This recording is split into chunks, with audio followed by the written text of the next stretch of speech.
Welcome to Through the Bible via FEBC Radio.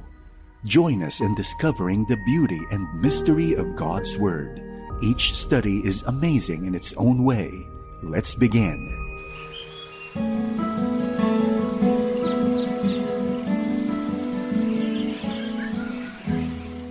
Ang tagumpay ay laging may hatid ng kagalakan. Ito ang dahilan kung bakit nais ng Panginoon na magkaroon ng mga hukom sa Israel upang mapamahalaan ang katuwiran sa kanilang bansa. Nagaganap lamang ang tunay na papuri sa Panginoon kung ang bayan ay matuwid sa kanyang paningin. Dito lamang po sa ating programang, Ang Paglalakbay. Kamusta po kayo mga kaibigan? Sana po ay nasa mabuti kayong kalagayan at handang matuto at makinig ng salita ng Panginoon. Ako ang inyong kaibigan, Pastor Dana Bangko. Samahan po ninyo ako at tayo ay mag-aral ng banal na salita ng Panginoon. Mga kaibigan, isang mapagpalang araw po sa ating lahat. Magpatuloy po tayo ng ating pag-aaral sa aklat ng mga hukom sa 5 kabanata. Sa 4 na kabanata ng aklat ng mga hukom ay nakita natin ang pangyayari tungkol kay Deborah. Kung inyo pang maaalala, ito ay naganap sa panahon ng kaguluhan. Sa katunayan ay napakadilim sa buong lupain. Ang pangyayari tungkol kina Deborah, Barak at Hael ay naganap sa hilagang bahagi ng Israel. Nagpamalas ang Diyos sa Israel ng isang dakilang pagliligtas. Ito namang 5 kabanata ng mga hukom na ating pagbubulay-bulayan ngayon ay isang awit ng papuri sa Diyos. Basahin po natin ang 1 hanggang 5 talata ng 5 kabanata ng mga hukom. Nang magkagayoy umawit si Deborah at si Barak na anak ni Abinom ng araw na iyon, sapagkat ang mga pinuno ay nanguna sa Israel, sapagkat kusang inihandog ng bayan ang kanilang sarili. Purihin ninyo ang Panginoon. Makinig kayo mga hari, pakinggan ninyo mga prinsipe. Panginoon, ako'y aawit, ako'y gagawa ng himig sa Panginoon, ang Diyos ng Israel. Panginoon, nang ikaw ay lumabas sa Seir, nang ikaw ay humayo mula sa lupain ng Edom, ang lupa'y nanginig, ang langit naman ay nagpatak ng tubig, ang mga bundok ay nayanig sa harap ng Panginoon, ang Diyos ng Israel. Ang kanilang awit ay tunay na isang tula. Ipinahayag ni Deborah na siya ay ina ng Israel at hindi na siya naghahanap ng iba pang gawain. Sa katunayan, siya ay pinili ng Diyos. Maraming mga babae ang naging pinuno sa ating kasaysayan, tulad ni na Gabriela Silang, Corazon Aquino, at marami pang iba. Si Deborah ay isa sa mga dakilang hukom ng kanyang panahon. Hinigitan pa niya sa kakayahan si Othniel, isa itong palatandaan ng pagbaba ng kalagayan. Gayunman, kung ang mga kababaihan ay napunta sa kalagayan ng kapangyarihan, ito ay palatandaan ng kahinaan. Nakita na natin ang katunayan nito sa mahinang kalooban ni General Barak. Siya ay takot at mas ninais niyang pumunta sa likuran ng mga lumalaban. Sa katotohanan ay mas nais niyang manatili na lamang sa kanyang bahay at huwag nang lumaban. Kinumbinsi pa siya ni Deborah na sumama sa kanya sa digmaan. Isang lalaki ang nagkwento tungkol sa isang babae na nagpapahayag ng salita ng Diyos sa isang lugar pasyalan. Sinabi ng lalaki na hindi niya dapat ginagawa ang ganon, subalit naunawaan niya iyon sapagkat walang lalaki ang nais humalili sa kanyang ginagawa. Maraming pagbabago ang nagaganap ngayon sa ating kapaligiran. Ang mga kababaihan ay nagsisimula ng lumisan sa kanilang mga tahanan at magtrabaho na rin kasabay ng mga kalalakihan. Sila ay lumalabas din ng bansa upang makipagsapalaran at ang mga ama ang naiiwan sa tahanan na nag-aalaga ng kanilang mga anak. Dahil sa ganitong uri ng pamumuhay ay nagkaroon tayo ng mga problemang tulad ng pagbaril sa mga asawang lalaki, panggagahasa sa kanilang mga anak na babae at ang pagpapatiwakal. Maraming mga bagay ang nagiging suliranin ngayon ng ating lipunan. Subalit para sa akin ay isang mabigat na problema natin ay ang pag-iwan ng mga ina sa kanilang lugar sa tahanan. Ayaw ni Deborah na iwan ang kanyang tahanan. Gayunman, si Jabin, ang hari ng mga Kananeo at ang Israel ay naibigay na ng Diyos sa kanila bilang mga alipin. Nang dumating na ang panahon ng pagpapalaya sa mga Israelita, si Barak na pinuno ng mga kawal ng Israel ay ayaw sumama sa digmaan. Gayunman, ang Diyos ay nangako sa kanila ng katagumpayanan. Nagapin nila ang kaaway at sila'y nagtagumpay. Ngunit ito ay nakakahiyang katagumpayanan para kay Barak. Matapos ang labanan ay umawit si Deborah at Barak na isa sa mga unang awit ng sangkatauhan. Dumako po tayo sa ika-6 at ika-7 talata na ganito ang sinasabi. Sa mga araw ni Shamgar na anak ni Anat, sa mga araw ni Hael, ang mga paglalakbay ay tumigil at ang mga manlalakbay ay bumagtas sa mga lihis na landas. Ang mga magsasaka ay huminto sa Israel. Sila'y tumigil hanggang sa akong si Deborah ay bumangon. Bumangon bilang ina sa Israel. Binanggit ng awit na ito si Shamgar. Siya ay isang hukom. Kung inyo pang natatandaan, ay gumamit siya ng panundot sa baka na pumatay ng 600 Pilisteo. Siya ang hukom noong mga panahon ng labis na kasamaan at imoralidad sa kanilang lupain. Ang mga tao noon ay hindi dumaraan sa mga pangunahing lansangan, bagkus sila ay naglalakad sa mga tabing daan upang makaiwas sa kapahamakan. Hindi ligtas maglakad sa mga lansangan noon, kaya't ang mga kababaihan ay hindi na nagtangkang lumakad pa rito, lalo pa kung gabi. Nalalaman ni Deborah ang lahat ng uri ng mga panganib na nangingibabaw sa kanyang panahon. Ipinahayag ni Deborah ang kawalan ng tagapamuno sa pamamagitan ng kanyang awit. Ang mga pinuno ay tumigil na sa pamumuno. Wala nang dakilang lalaki ang nais manguna. Si Deborah ay isang ina at tinataglay niya ang puso ng isang ina. Ayaw niyang akuin ang pamumuno, subalit walang sinumang lalaki ang nais na manguna. Isa itong nakapanlulumong pangyayari. Nais niya ang mas mabuting buhay para sa kanyang mga anak. Dahil sa kanyang pagnanais ay naging hukom siya ng Israel. Humakbang siya at namuno sa panahon na ang kanyang bansa ay tumalikod na sa Diyos. Ipinahayag sa ika-8 talata ang ganito, nang piliin ang mga bagong Diyos, nasa pinto ang bayan ang digmaan. May nakita bang kalasag o sibat sa 40,000 sa Israel? Itinakwil ng mga Israelita ang Diyos noon na tulad ng ginagawa ng ibang tao sa panahon ngayon. Hindi lamang sila naging mga ateista na hindi naniniwala sa Diyos, bagkus sila ay naging politeista na sumasamba sa maraming Diyos-Diyusan. Isipin na lamang ninyo ang marami sa atin ngayon na namumuhay na walang kinikilalang Diyos. Ayaw ni Deborah na mamuhay ang kanyang mga anak na tulad nila, kaya siya ay lumabas upang mamuno. Naaalala pa ba ninyo ang mga pag-asa na minimithi ng mga tao pagkatapos ng ikalawang digmaang pandaigdig? Akala ng marami sa ating kababayan noon na pagkatapos nito ay magkakaroon na ng kapayapaan. Inaakala nilang makakapamuhay sila sa kapayapaan at kasalanan. Inaakala nilang makakapamuhay sila sa kapayapaan at kasaganaan. Nakalimutan nilang basahin ang 25 kabanata ng mga awit talatang 10. Sinabi ni Haring Solomon, magsasalubong ang tapat na pag-ibig at katapatan. Ang katwiran at kapayapaan ay maghahalikan. Mga kaibigan, ang kapayapaan at katwiran ay hindi man lamang nagtatagpo ngayon. Kawili-wiling malaman na hindi hinayaan ng Diyos na tayo ay mamuhay ng maginhawa sa kapayapaan at kasalanan. Hindi rin hinayaan ng Diyos na ang mga Israelita ay mamuhay sa ganoong paraan. Mahalaga rin na ating malaman na walang pananggalang ang Israel sa kanilang kaaway. Umawid si Deborah na ang titik ay ganito, nasa mga pinto ang bayan ng digmaan. May nakita bang kalasag o sibat sa 40,000 sa Israel? Ibig lamang sabihin na walang paghihingian ng tulong ang Israel. Pakinggan po natin ang pinahayag sa 9 na talata.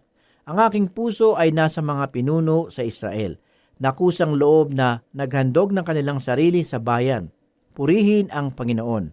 Ang kalagayan naman nila ay hindi gaanong kasama sapagkat mayroong pa ring makadiyos na mga pinuno. Nais lamang ni Deborah na ipaalam sa kanila na sila ay kanyang sinusuportahan. Ang mga taong hindi makadiyos ay kanyang itinatakwil. Ganito naman po ang ipinahayag sa 10 at 11 talata. Saysayin ninyo, kayong mga nakasakay sa mapuputing asno, kayong nakaupo sa may inam na alpombra at kayong lumalakad sa daan, sa tugtog ng mga manunugtog sa mga dakong igiban ng tubig. Doon nila inuulit ang mga tagumpay ng Panginoon, ang mga tagumpay ng kanyang magbubukid sa Israel.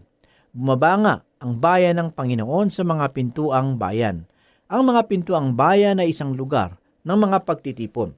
Sa mga panahong magtitipon ang mga tao rito, imbis na kanilang pag-usapan ang mga pangkaraniwang paksa na napapanahon. Katulad ng kanilang nakagulian noon, ay mas pinili nilang pag-usapan ang makatwirang gawa ng Diyos. Sa 12 at 13 talata ay ganito ang sinasabi, Gumising ka, Deborah, gumising ka, bumigkas ka ng awit, bumangon ka, Barak, at ihatid mo ang iyong mga bihag. Ikaw na anak ni Abinoam, bumaba nga ang nalabi sa mga maharlika, at ang bayan ng Panginoon ay bumaba dahil sa kanya laban sa mga makapangyarihan. Matapos magwagi ang Israel laban sa kanilang kaaway, muling sinabi ni Deborah kay Barak na bumangon at siya ang mamuno. Ngunit hindi niya ito pinakinggan kaya't nagpatuloy si Deborah sa kanyang pamumuno sapagkat nalalaman niyang may laban siya sa mga makapangyarihan. Basahin po natin ang pahayag ng manunulat sa 14 na talata. Mula sa Ephraim na kanilang ugat, sila ay naghanda patungo sa libis. Sa likuran mo ay ang Benjamin na kasama ng iyong mga kamag-anak. Sa Makir nagmula ang mga pinuno at sa Zebulon ang may hawak ng tungkod ng pinuno.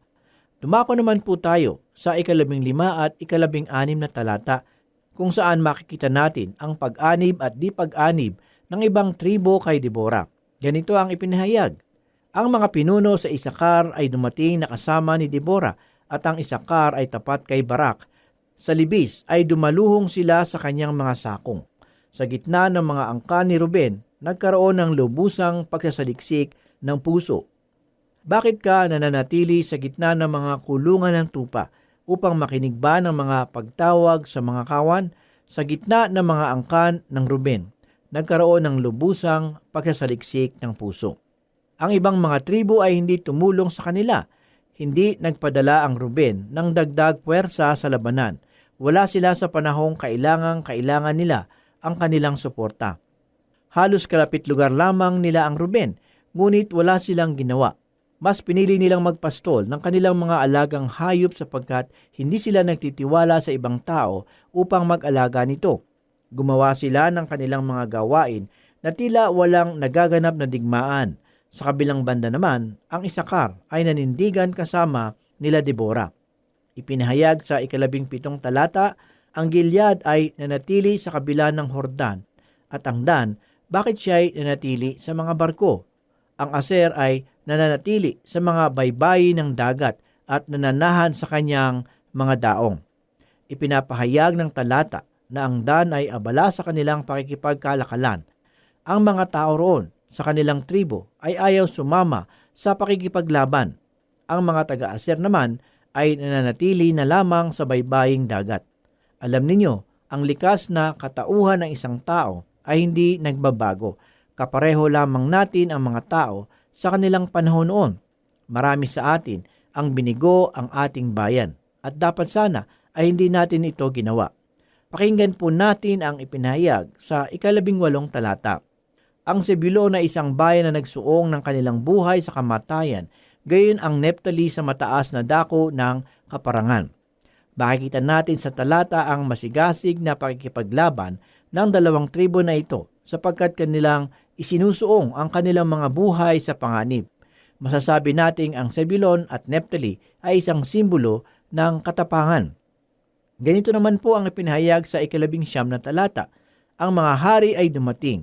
Sila'y lumaban. Nang magkagayoy lumaban ang mga hari ng Kanaan sa Tanaak na nasa tabi ng timog ng Megiddo sila'y hindi nakasamsam ng pilak. Ang Israel ay nagkaroon ng mga kasapi na dati nilang naging mga kaaway. Tumulong sila sa pakikipaglaban malapit sa tubig ng Megiddo na tatawaging Armageddon pagdating ng panahon. Sa 20 talata ay ito naman ang pahayag. Mula sa langit ang mga bituin ay nakipaglaban, mula sa kanilang paglakad sila ay nakipaglaban kay Sisera. Hindi ako naniniwala na ito ay silamang patulang kapahayagan. Ang aking palagay ay tunay na sinabi ng Diyos ang tunay na laban sa kanyang kaaway. Alamin po natin ang pinahayag ng manunulat mula sa 21 hanggang 23 talata. Tinangay sila ng rumaragasang Kisyon, ng rumaragasang agos ng ilog Kisyon. Sumulong ka, kaluluwa ko, ng may lakas.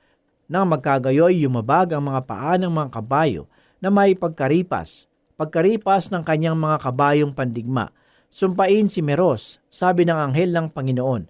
Sumpain ng mapait ang mga naninirahan doon, sapagkat sila ay hindi dumating upang tumulong sa Panginoon laban sa makapangyarihan.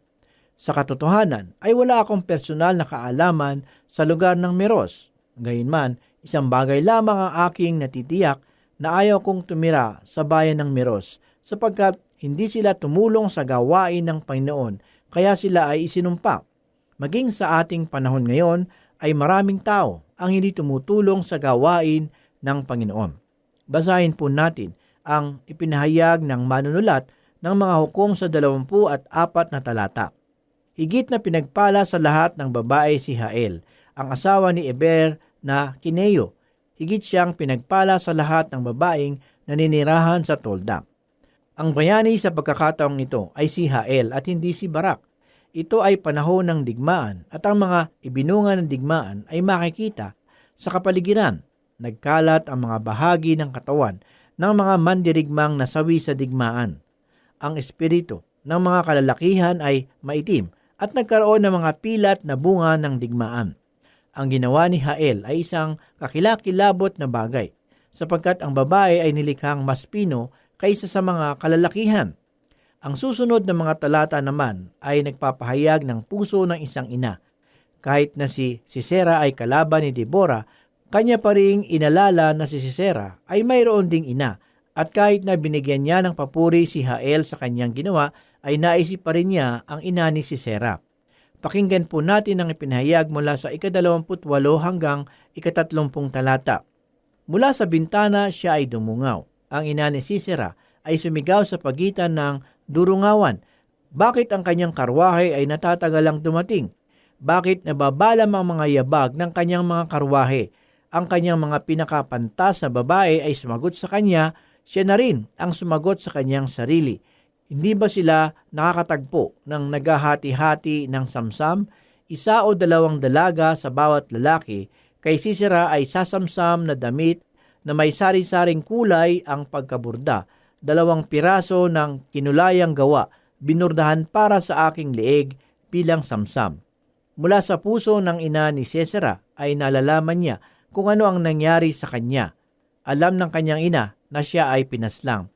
Inaakala niyang sa paglipas ng mga oras ay uuwi siya sa kanilang tahanan, ngunit hindi ito nangyari. Kahit sa pagkakataong ito ay nabagabag ang puso ni Deborah para sa babaeng ito sapagkat siya ay isa ring ina. Ganito naman po ang sinabi sa 31 talata. Gayon nalipol ang lahat ng iyong mga kaaway, Panginoon, ngunit ang iyong mga kaibigan ay maging tulad ng araw sa pagsikat niya sa kanyang kalakasan, at ang lupain ay nagpahinga ng 40 taon. Mayroong mga ina noong mga unang panahon ang nananaig sa kasamaan ng kanilang panahon, tulad ng masamang araw sa panahon ni Deborah. Kung inyong babasahin ang kasaysayan ni Agustin, ay makikita ninyo kung gaano kadakila ang kanyang ina. Isa siyang masamang guro sa pamantasan, ngunit sa huli ay lumapit din sa paanan ni Kristo. Naririyan din si Susannah Wesley na nananalangin kay Kristo para sa kanyang 2 anak na sina John at Charles Wesley. Pagkalipas ng panahon, ang 2 magkapatid na ito ay kapwa naging dakilang mga lider ng Kristyanismo. Hindi ko naman iminumungkahi na sambahin natin ang kanilang pagiging isang ina at babae, bagkus ay nais ko lamang ipaalala na tayo ay lumalayo sa pananaw ng Diyos tungkol dito. Kaibigan, isang napakagandang larawan ang nakita natin kay Deborah at sa mensahe ng kanyang awit. Sa oras na ito mga kaibigan at tagapakinig ng ating palatuntunan, nawa ay patuloy na nangungusap sa inyo ang mga salita ng Panginoong Hesukristo. Napakadakila ng ating Panginoon. Ang kanyang pag-ibig at biyaya ay walang kapantay. Kahit na tayong lahat ay lubog sa pagkakasala at patungo sa kapahamakan. Ang sabi po sa Roma 3:23 ay ganito, sapagkat ang lahat ay nagkasala at walang sinumang karapat-dapat sa paningin ng Diyos. Ganito rin ang pahayag sa Roma 6:23, sapagkat kamatayan ang kabayaran ng kasalanan. Walang sinumang makapagsasabi na siya ay walang kasalanan, sapagkat taliwas ito sa sinasabi ng banal na kasulatan. Ang lahat ay nagkasala at patungo sa kapahamakan. Pinili ng Diyos na ipagkaloob ang kanyang bugtong na anak upang sa halip na tayo ang maipako sa krus at magdusa, ay inako ni Jesus ang parusa na nakalaan sa ating mga kasalanan. Ang sabi po sa Juan 3:16 ay ganito, gayon na lamang ang pag-ibig ng Diyos sa sanlibutan, kaya ibinigay niya ang kanyang bugtong na anak upang ang sumampalataya sa kanya ay hindi mapahamak, kundi magkaroon ng buhay na walang hanggan. Tanging ang buhay lamang ng ating Panginoong Hesus ang maaaring ialay para sa kabayaran ng ating mga kasalanan. Bakit? Sapagkat walang nasumpungang kasalanan sa Kanya, at ang dugo lamang niya ang tanging makapaglilinis ng ating mga kasalanan. Ito na kaibigan ang oras ng kaligtasan. Tanggapin mo sa iyong puso at buhay ang alay na kaligtasan ng Panginoong Hesukristo. Sumampalataya ka sa Kanya at ikaw ay tiyak na maliligtas at magkakamit ng buhay na walang hanggan. Tayo po ay manalangin. Panginoon, muli po kaming nagpupuri at muli nagpapasalamat sa panahong ito. Salamat muli sa mga katuruan na aming nasumpungan sa pagbubulay ng iyong salita. Muli ito po ay nagbigay sa amin ng kalakasan at nagpatibay ng aming pananampalataya sa iyo. Ito po ang aming mga samot na langin sa pangalan ni Jesus. Amen. For more teaching from God's whole Word, you can listen through this station, FEBC Radio. For questions, comments, Bible requests, or learning resources, email us at dzasinfo@febc.ph. This is Through the Bible. See you again for more learning on the next episode.